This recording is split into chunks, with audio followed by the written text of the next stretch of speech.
Hi, this is Jean Atkinson and welcome to this short tutorial on using surveys in Mailchimp. Now, you may not realise it has this feature, it's had it for a while, but with the new look and the refresh and everything, they've brought it back up front again, so they've kind of got it on the system now as kind of being a new feature. And it sits under audience here, which is surveys, or I'll show you another way to access that in a minute. You may be used to using things like SurveyMonkey, and SurveyMonkey is really good for some really good detailed questions. What's a bit annoying about the free version, and we have to accept it's free, is you can't do the branding elements, you can't add a logo or change colours or anything like that, and a lot of people like that. Now, if you do want that branded feature, you're going to have to pay something like £32 a month, and that's a lot of money for a small business who's only going to really probably create a couple of surveys and have a few people kind of inputting the information every now and again throughout the year. So what is good about Mailchimp is if you are looking to introduce surveys, not too many of them, with not too many people answering them, just to get a bit of a feedback on what's going out there in the market, then Mailchimp's a really good place. Plus, you can actually brand it up. Now, you can't brand it all up super duper however you want it, but you can actually add your logo and you can change the background colour and that kind of thing. So you can add elements of your colours within the survey itself just to link it together and give some cohesiveness with the brand. And you don't get as many options when it comes to the type of questions you can ask, but I believe that you've probably got enough here to cover all bases for a basic survey. And I'm going to show you how to do that now. So as I say, you can go to your audience, you can click on surveys here, or you can go to create and it also appears under here as a survey. It will ask you to attach it to a audience that you have. So it could be that you're getting people to download your ebook. So you have an ebook sign up audience, or you could have a customer audience. You just need to link it to an audience. You can actually copy and paste the link elsewhere on Facebook and things like that. But if you actually want to track specific people in a database, then you want to attach it to that audience. So just choose one of them. I've just got the one here, which is Marketing Minds. And it goes straight in and it just says, ask a question. Okay, so the first thing we're going to do is use the range tab. And this is a question where you can ask 0 to 10 on a sliding scale what people think about something. And this has been used a lot for a net promoter score. How likely are you to recommend us to others? 0 is absolutely never, ever, never even if you paid me. And 10 is absolutely you shouldn't have to ask me. So, they are really good in terms of asking on a sliding scale what people think about something. And it's called a range question, and it does typically give you 0 to 10, but you can choose 0 to 5, you can choose 5-star, what rating would you give us for our product, that kind of thing. How would you rate our engineers?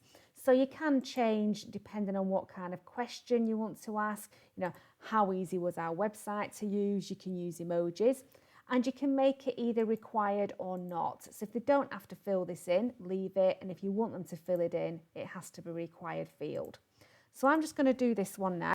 So I've got here, how easy was it to navigate our website? So this would be, an absolute nightmare, just so horrendous, I never want to touch it again. Right up to easy peasy, could do it with my eyes shut, really quite happy with it. Okay, now you could change that to a 0 to 10. How easy was it on a scale of 0 to 10? So whatever you want to use, I'm just going to kind of use that and click it as required. Then you have check boxes where they can actually ask multiple choice stuff. So this could be the kind of products and services they might be interested in. So we could put in here, which products or services did you visit our website for? Let me spell. There we go. And you can put your list here. So I've put a few in here: web design, video production, SEO, paid advertising. So all you're doing is you're clicking the plus and the minus just to keep adding them. Okay. And what I would do on this one is I would toggle other option, which means that if they check this one, they then get a feel to say, right, well, what was it that you came to the website for that isn't one of these 4 options? So again, you can make it required or not, it's entirely up to you, but they can click as many of these as they want, okay? It's not specific one or another. You can add another question and a radio button will give you a single answer, okay? So did you find what you wanted on the website. Okay, and it could be a yes. Oh, yesy, yes. And it could be a no. Okay, and again, you might want to make that required. You possibly could put toggle other option. Maybe they got some of the information, but not some other information. But for the purposes of this exercise, we're just going to keep it as a yes and a no. Okay, so we've done radio buttons, checkbox, and range, and then you might have an open text. Okay, so any other feedback would be appreciated, you know. So maybe there's other things people would like to put in there, and you'll make that not required because, you know, they might just be happy with their experience and whatever else, or, you know, you could put that, you know, you could make that required so they have to fill it in. It could be that this is a customer survey and you're just saying, you know, if you could provide a testimonial for marketing purposes, please put the testimonial in here. So you can use these fields for lots of different things. My suggestion would be to map it out on a piece of paper first and then decide which format it needs to be in. And then it could be then that you want to get them to do something to provide their email address. So, you know, this could be about maybe sign up to our newsletter. Did you know we have a monthly newsletter? Lots of tips and tricks. Provide your email address and we'll sign you straight up. Or it could be that it's required from a customer point of view. You know, please provide your email address so we know you're a valid customer. And that could be a required at that point, that they have to put that in before submitting it. We're not going to make it a required for this purpose because obviously they might not want to sign up to our newsletter. Okay, so as you can see here, you've got, you know, some good options here. They kind of cover all the bases that you might need for a simple survey. So once you're happy with that, you can preview it and you can just get a feel for what that looks like. Okay, and you can always go back to the survey, edit it, and just go back to different fields and change them. And, you know, you can do lots of different things. If I decide that I want a 1 to 10, I can just kind of change that to 1 to 10. Okay, so you can go back in there and change things.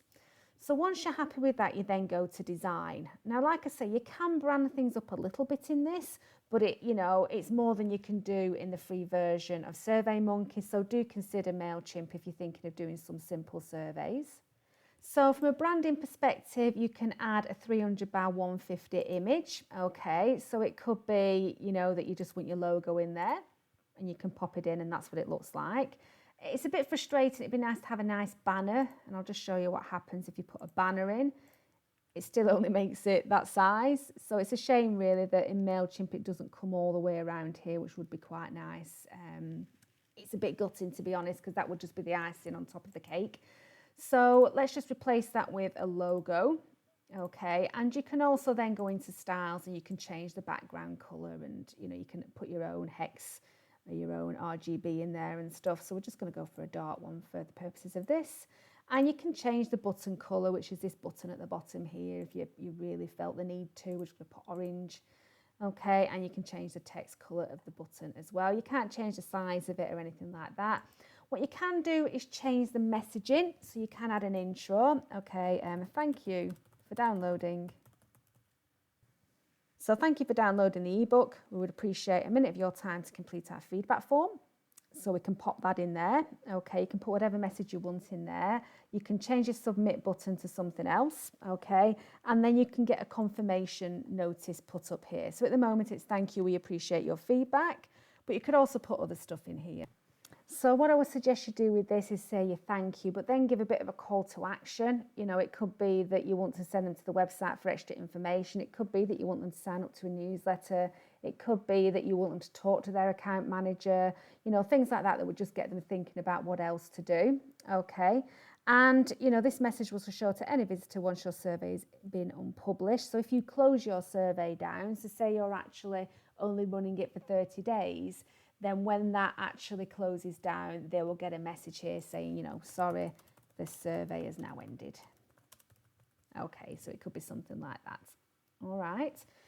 So that's where you're at in terms of how you can personalise it, which, like I say, compared to SurveyMonkey, you can do a lot more here in terms of branding. Okay, and then you can review it. So now you just look at your settings. You want to give it a title. Okay, so I'm just going to put it web feedback. And this is what you will see in terms of your list of surveys if you're creating more than one. And you can click the inbox and the email summary if you want regular daily emails or you want to be notified when someone actually signs up to the newsletter. If somebody actually fills in the survey, then you'll get a notification that that has happened. Okay, and then you can preview it again. Just make sure you're happy with it. Spell check it, that kind of stuff. Back to survey review. Check your survey title. That's the audience that it's going to. And then you can publish your survey. Now, once you've published your survey, then what you can do is actually decide how you want to share this. Okay. So if you're going to share it in a campaign with that list that you've collected, then you would share in campaign or automation. And when you actually do that, it will give you a link. Now, what happens here is that if you want to share that, you have to share it through a campaign. So what would happen is you would copy the link, okay, and then you would go to your campaigns and create a campaign like you normally would do, and you would insert this link into that campaign. So that if I, for example, was in your list, your audience, okay, and I filled in that survey, because it's embedded in the campaign that I've opened, it will track that I've been the one that's actually contributed to the survey. So that's the only way you're actually going to get specific data of who's completed this, is if you actually link it to a campaign, copy and paste it in there, give it as an option for people to click on. So like a survey for a customer, pop it in your newsletter on a monthly basis. Don't forget to fill in our survey for our customer feedback. You put that link in there and then it will track who's actually not only opened the campaign, but then who's clicked through and completed the survey. Okay. If you do anything beyond that, you just copy and paste this link anywhere else and share it outside of a campaign, you will just get an unknown, and I'll show you that now. So you can share it anywhere. Okay, so again, same link, copy it up, you can share it on Facebook and share it on Twitter. So what I'm going to show you now is if we drop that in here and you shared that link, this is what people would see. So how easy was it to navigate our website? Easy peasy. I'm interested in web design and SEO. Yes, I did find what I wanted. All good. Okay, for the purposes of, do I want to sign up to your newsletter? I'm going to keep that free and just submit. Okay. So obviously I didn't make some of those fields required, so it's gone through the system. Here's our call to action here. Now, if I refresh this,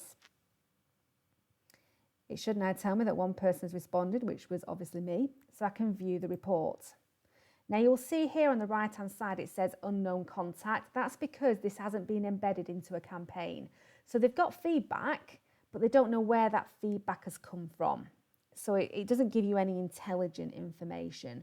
But what it does do is show you that the system works. And, if you're willing to put that out there and just get random people coming back to you with comments, you've got to decide whether that's going to give you some good intel or whether it might be corrupted in terms of who's filling that in. Okay. So what you can do is embed it into a customer email campaign. And so, for example, the best way you would do that is if you have someone sign up to an ebook. What would happen then is you have a campaign ready to go. So it could be an automated campaign. If not, and it's something you physically do, then once they add themselves to that list, then what you would do then is make sure that this feedback link is in that campaign so that they receive it. Okay, and then you can track who's actually filled in the survey going forward. You can export the results to give you some feedback in it. You can go back to that survey and you can edit the survey whenever you want. Okay, so what you want to do here is if you have a certain time frame on your survey and you want it to end, so say it's ending today, you just go into the survey overview here and you turn it off. Okay, once you've done that, if you then put that link in, it will tell you the survey has ended. Okay, so that's how you would do it. When you're ready to switch this survey off, you just turn off or turn it back on again. Okay. So, I mean, really, it's quite a nice tool to use. I think, it pulls everything into one system if you're already using Mailchimp. Hopefully I've explained that in a way that you find it relatively simple to kind of create your own survey and share it with people. you know, if you have any questions on it, just leave them in the comments. I do look at that the first couple of days that the video goes up, and then I'll just keep bobbing in and out. So if you do have any questions, then, you know, do feel free to put them in the comments. Obviously, you know that I do a lot of different things on Mailchimp. So you can go to my channel, don't forget to subscribe to it. I'll be doing a lot more videos going forward. And yeah, you can go to the videos or the playlists, and you can actually go here in terms of Mailchimp email marketing, and it will take you through the entire process of all the videos that I've got. Or you can kind of select obviously which videos you would like to actually look at. So, you know, do help yourself to some others that are in there. Although some of them are a few years old, the concept and the way of doing it is still the same. It's just the interface looks different because Mailchimp keeps updating it. So we'll make sure I actually do some updated videos, but the functionality is still there. So I hope you found that really useful. Do subscribe to my channel because I will be doing a lot more stuff. And if you've got any questions on surveys, just ask. Thank you very much.